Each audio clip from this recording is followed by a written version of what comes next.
மச்சான், இங்க யாருமே அவங்களுக்கு பிடிச்ச வேலையை பாக்குறது இல்ல, கிடைச்ச வேலையை பிடிச்ச மாதிரி பாக்குறாங்க.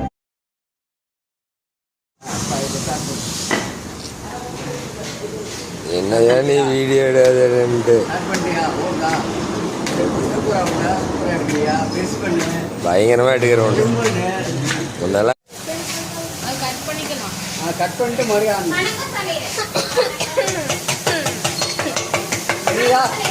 தெரியுது தெரியுது. கொஞ்சம் போசல கொடுங்க. எங்கெல்லாம் பண்றது வரத்து வருண்டு வைத்து